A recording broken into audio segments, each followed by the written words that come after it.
Hello दोस्तों, स्वागत है आप सभी का मेरे चैनल संतोष की आवाज़ में। मैं आशा करता हूँ कि आप सभी लोग स्वस्थ होंगे, मस्त होंगे, अच्छे होंगे। दोस्तों, आज जो ये कहानी है वह एक कहानी एक बूढ़े भिखारी की है जो कि बहुत ही गरीब था। दोस्तों, कहानियाँ जो होती है नई नई, और कहानियाँ बहुत अच्छी सीख देती है। बच्चों में अगर अच्छे अच्छे संस्कार भरने तो कहानियाँ जो है सबसे अच्छा ज़रिया होती है।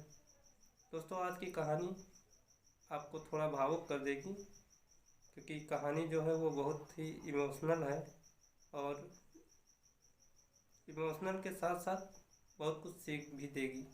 तो दोस्तों, बने रहिएगा हमारे साथ। मैं हूँ संतोष कुमार, और दोस्तों आप लोगों से यही कहना चाहेंगे कि अगर चैनल पर नए हो चैनल को सब्सक्राइब ज़रूर करिएगा, और अगर कहानी आप लोगों को पसंद आए, कुछ सीखने को मिले, तो वीडियो को लाइक ज़रूर करिएगा।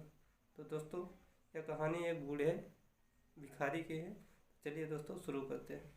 दोस्तों, हर दिन एक भिखारी जो है दरवाजे के पास आकर भीख मांगता था, और उस घर के मालिक हमेशा घर के बाहर आते ही उसे देखकर गुस्सा हो जाया करते थे। उसके लिए गालियाँ भी देते थे। वो कहता, तू जिंदा ही क्यों है? क्योंकि दोस्तों वो सेठ था, वो उसके बुढ़ापे को कोसता था कि आखिरकार तो जिंदा ही क्यों। दोस्तों, पूरी ज़िंदगी ऐसे ही भीख मांगेगा क्या? वो धन्ना सेठ बोला, धरती का बोझ है, क्यों बन के बैठा है। और कभी कभी उस भिखारी को गुस्से में वह धक्का भी दे दिया करता था। इतना कुछ हो जाने के बाद दोस्तों, अधिकारी के मुंह से, उसी सेठ के मुंह से, अधिकारी के मुंह से यही निकलता कि भगवान तुम्हारे पापों को माफ़ करे। दोस्तों, वह जो गरीब भिखारी था, बूढ़ा भिखारी था, वो इतना सब कुछ सह करके भी उस सेठ को यही बोलता था कि भगवान आपके पापों को माफ़ करे। दोस्तों, एक बार सेठ को धंधे में बड़ा नुकसान होने की खबर मिली। सेठ बहुत ही परेशान था कि तभी उसके दरवाजे पर वही भिखारी आया। गुस्से में अपना आपा खोते हुए सेठ ने उस भिखारी को पत्थर दे मारा। पत्थर लगने के कारण भिखारी का सर फूट गया और उसके सर से खून बहने लगा। फिर भी दर्द से कराहते हुए भिखारी ने इतना ही कहा, भगवान आपके पापों को माफ़ करे। दोस्तों, भिखारी वहाँ से चला गया। सेठ सोच में पड़ गया। भिखारी को पत्थर मारा, फिर भी उसने सिर्फ भगवान से प्रार्थना की कि भगवान आपके पापों को माफ़ करे। सेठ का गुस्सा शांत हुआ, सेठ का मन शांत हुआ। भिखारी का रहस्य जानने के लिए सेठ ने भिखारी का पीछा करना शुरू कर दिया। भिखारी जहाँ जहाँ जाता, सेठ उसके पीछे जाता। दोस्तों, सेठ देखता है कि उसको खाना देता कोई, उसको मारता कोई, अपमानित करता तो कोई गाली भी देता। लोग भिखारी के साथ चाहे जैसा व्यवहार करते हैं, लेकिन भिखारी सबके लिए एक ही प्रार्थना करता है कि भगवान तुम्हारे पापों को माफ़ करे। दोस्तों, अब रात होने को आई थी। भिखारी अपने घर जाने लगा। वो अपने घर पहुंचा, लेकिन सेठ अब भी उसका पीछा कर रहा था। एक पुरानी टूटी हुई खटिया पर एक बूढ़ी औरत लेटी थी, जो कि उस भिखारी की पत्नी थी। अपने पति को वापस देख वह खाट से उठ खड़ी हुई। पत्नी ने अपने पति के भीख वाले कटोरे में देखा, उसमें सिर्फ आधी बासी रोटी थी। उसे देखकर वह बोली, आज बस इतना ही मिला। और हाँ, उसके सिर से खून निकल रहा था। और पूछने लगी, ये चोट कैसे लगी?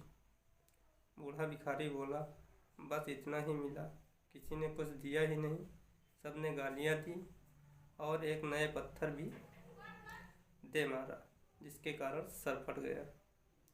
एक गहरी ठंडी सांस लेकर बूढ़ा भिखारी फिर से बोला, ये मेरे ही पापों का फल है। तुम्हें याद है कुछ सालों पहले हम कितने अमीर थे? क्या कुछ नहीं हमारे पास था? हमारे पास हर चीज़, हर ज़रूरत की चीज़ें थी, लेकिन हमने कभी दान नहीं किया। और उससे भी बुरा हमने उस अंधे भिखारी के साथ किया जो हमारे द्वार पर भीख मांगने आया करता था। बूढ़ी पत्नी की आंखों में आंसू आ गए। वह बोली, हाँ हाँ, उस बेचारे अंधे के साथ बहुत बुरा करते थे, उसका अपमान करते थे, उसे खाने के लिए रोटी की जगह कागज़ दिया करते थे, उसका मजाक उड़ाया करते थे, कभी कभी मारा भी करते थे। मैंने कभी उसको रास्ता नहीं दिखाया। एक बार मैंने उसके मुंह पर मिट्टी भी फेंकी थी और वह हमेशा दुखी होकर कहता कि भगवान तुम्हारे किए की सज़ा देगा, भगवान तुम्हारे पापों की सज़ा ज़रूर देगा।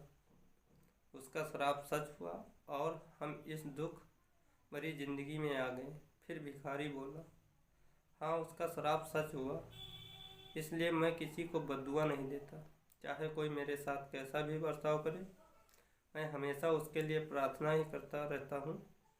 मैं नहीं चाहता कि कोई हमारे जैसे ज़िंदगी का अनुभव करे, किसी को भी हमारे जैसे दुखों का सामना करना पड़े। वो नहीं जानते कि वह कितना बड़ा पाप कर रहे हैं, इसलिए अनजाने में वे पाप की ऐसी सज़ा को न मिले कि जिससे दूसरे को कठिनाई मिले। सेठ वहीं पर छुपकर सारी बातें सुन रहा था। अब उसे सब कुछ समझ आ गया था। भिखारी और उसकी पत्नी ने वह आधी रोटी मिल बांट कर खा ली और भगवान को धन्यवाद बोलकर सो गए। अगले दिन बड़ा भिखारी फिर से भीख मांगने गया। सेठ के घर के पास जाते हैं, सेठ ने पहले से गर्म रोटी उसके लिए निकाल रखी थी। उसे देते हुए सेठ विनम्रता से बोला, मुझे माफ़ कर दीजिएगा बाबा, उसे बहुत बड़ी गलती हो गई। बूढ़ा भिखारी बोला, भगवान तेरा भला करे। इतना कहकर वह आगे निकल गया। दोस्तों, इस कहानी से जो सीख लेने के लायक है वह बड़ी ही दिलचस्प बात है कि आदमी चाहे किसी के बारे में कितना भी बुरा कहे या भला कहे, लेकिन भगवान सिर्फ कर्म के हिसाबों से उसको फल देता है। क्या हुआ अगर भगवान नहीं दिखता? लेकिन यह बात बिल्कुल सच है, उसके खाते में सबका हिसाब लिखा जाता है, बहुत पक्का होता है। इसलिए किसी के लिए कुछ भी करो तो अच्छा ही करो। तो दोस्तों, कहानी कैसी लगी? अगर कहानी पसंद आई हो तो वीडियो को लाइक ज़रूर करें और चैनल को सब्सक्राइब करें। मिलते हैं इसी तरीके की वीडियोस में, एक और इमोशनल स्टोरी के साथ मिलेंगे। तब तक के लिए धन्यवाद।